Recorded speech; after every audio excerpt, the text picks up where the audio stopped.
This is a very difficult topic to address, and it's about assisted dying. Now, the Health and Social Care Select Committee is expected to publish a report in the coming months after launching the first ever Commons inquiry on assisted dying in December 2022. Now, this comes off the back of a Westminster Hall debate that was carried out in July of 2022. And for the first time, actually, the speakers who were in favour of assisted dying outnumbered opponents by 2-1. We also know Keir Starmer is on board with that and wants a change in the Lords. We saw a private members' bill tabled by Baroness Meacher passed unopposed at second reading in 2021. The British Medical Association, that's the body, the trade union of doctors, has also changed their stance on assisted dying. They were officially opposed to it to begin with, and now I think they're taking a neutral stance on that across all of the royal colleges as well. So certainly there seems to be some sort of change going on. Let's be really clear what the law is. At the moment, there is a blanket prohibition on assisted dying in all forms across the British Isles. Assisting a suicide is a crime with a maximum sentence of 14 years. Well, let's talk now to Joy Munns, who has a story to tell. Also joining us this morning is Kit Malthouse, Conservative Member of Parliament and former Home Office Minister. Thank you very much to both of you for coming on. Good morning to both of you. Let's start with you, Joy. You have a very personal story to tell, haven't you? Yes, I do. My dad was diagnosed with cancer, bowel cancer, and it was terminal. There was, no happy ending. So he decided straight away that he did not want to go into a hospice. He didn't want to have any medical intervention other than being at home and, being seen to there. And straight away, he just said that to my mum and all of us that he wanted to take his own life when the time was right. He didn't want to lose his dignity and he didn't want to be in pain. Of course. And that happened. He lost his dignity and he was in pain. Yeah. They made a pact, Mum and Dad did. Obviously they got found, took into hospital. We decided not to leave the DNR on my dad. So my dad died, Mum survived. Sorry, let me just go back up. So they obviously your father had very express wishes, so they formed a pact between them. Yes. And yeah. What did they do? So what they did was they took an overdose. Together? Together, yeah. So what Mum described as a howling, wounded animal that she woke up to at 3 o'clock in the morning. Absolutely. And when she went into my dad, he was on the floor. He'd messed himself because he was in nappies by this time. So she had to get, now bearing in mind she was 79 at the time and he was 82, and she had to get him on her back and crawl into the bathroom, hands and knees.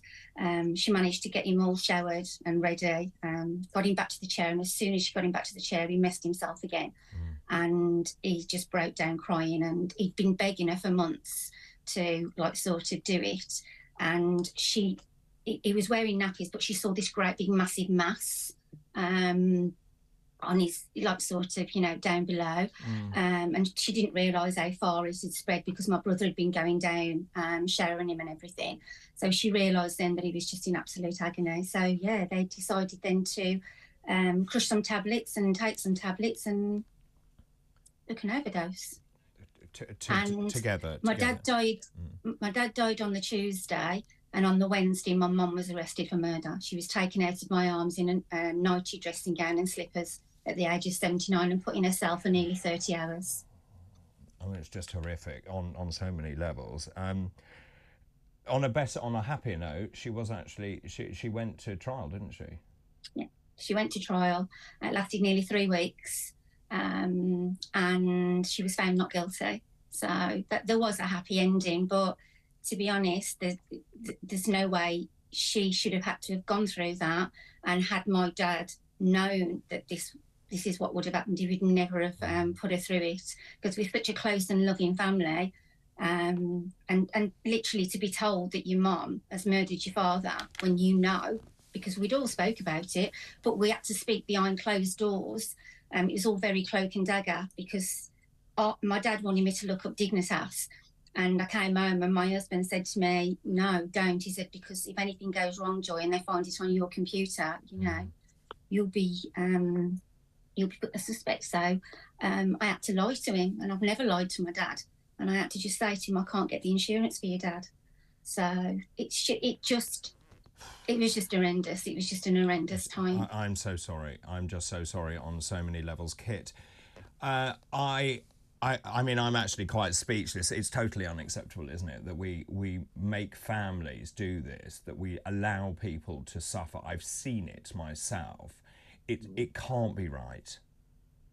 No, you're absolutely right, David. And I've been campaigning for a change in the law for a long time now, and unfortunately, I've heard many horrendous stories like Joy's of families who've gone through the torture of a terrible death of somebody they love, feeling helpless, not really knowing what they can do. And sadly, too many people in this country do take their lives, or a loved one helps them with it in terrible circumstances, exposing themselves to all sorts of horrors within the law, like a murder investigation and a trial.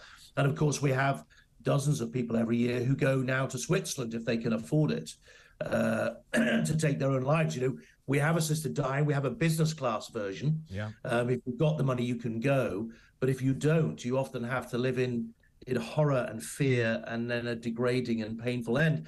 And I think the thing to remember about assisted dying is that if we had it in this country, in countries that do have it, when somebody does get an awful diagnosis, like Joy's dad, knowing that you've got that control at the end, actually paradoxically means you can enjoy what time you have left, because you don't live in fear. I mean, one of the biggest communities that's pro-assisted dying is the people with MND, motor neuron disease, right? Because as you will know as a doctor, when you eventually reach your end with MND, it is a pretty horrific end. But having that control at the end takes away the fear, so you can live what time is left to the greatest degree you can. And a change in the law is absolutely required. You said earlier that organisations are moving their position. Well, the British people as a whole are getting stronger and stronger in their support. We're getting up towards 80% support for this. So the law has to change, and I just don't think the House of Commons can shy away from it for much longer. There are so many issues here, and just in terms of that, and I absolutely agree about control, and obviously I've been involved in end-of-life care for many patients over the years. Just in terms of that, even with the Dignitas model, where you go, as you say, and I think that's great, the business class model where you go to Switzerland, the point is, that's not how people want to die. They don't want to be in a sterile room in a foreign country. You want to be in your own home, surrounded by your loved ones, don't you, Joy? Yeah. So if my dad could have had his choice, he would have been with all of us around. I know he loved me. He knew I loved him, but I never got that chance. I got a phone call off my nephew saying, Auntie Joy, Grandma and Grandad have taken an overdose. My world just fell apart, literally fell apart. And although I knew and I was expecting that, I still, in the back of my mind, was hoping that it wouldn't happen.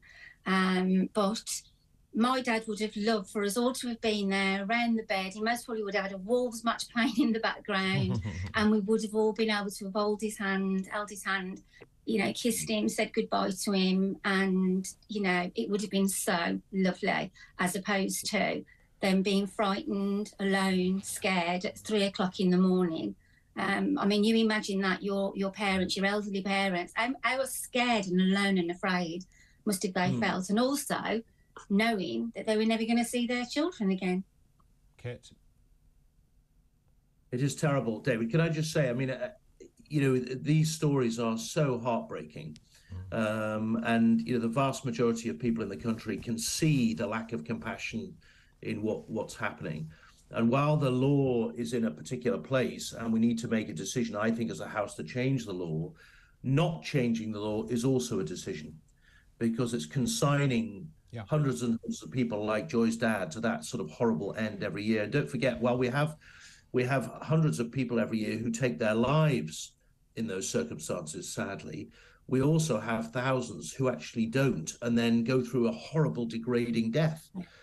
And who would like... So I mean, also, I'm very aware that when you are in hospital and if you are in chronic pain, for example, and a colleague of mine here is in a very similar situation, as medics, of course, we titrate your opiate dose. Now, there's a side effect to opiate dose, which obviously depresses your respiration. So we know that actually it is going on. We know that that titration is very much dependent on how much pain the patient is in. And it just seems incredibly wrong. Just in terms of where we go from here, and it's good to hear that the debate is being had, do you sense that the parliamentarians are mindful to change the law? And my second question is, I'm also nervous about the role of the House of Lords here, particularly, and we mentioned them earlier, the Lords Spiritual. Yeah, so it's definitely the case that since we last had a vote on this in 2015, where the House did not vote to support it, views have changed.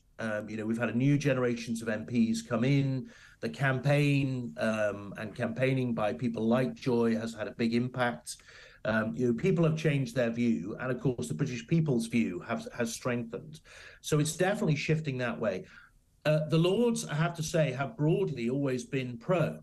They want, the Lords, I think, would vote it through. You would get some on the basis of faith or other belief that would oppose it, but I think by majority would go through. And in terms of where we go next, I just don't think the House of Commons can ignore this for much longer. And so what we're campaigning for now, there isn't enough time before the election to get a law through, but what we're campaigning for is that every party in its manifesto says that it will give time in the calendar for a bill to be considered. It's obviously a free vote, but they would give government time for a bill to be considered, and then we think we can come back to it in time. The other thing, just to say, David, is it's coming, right? So we've got it.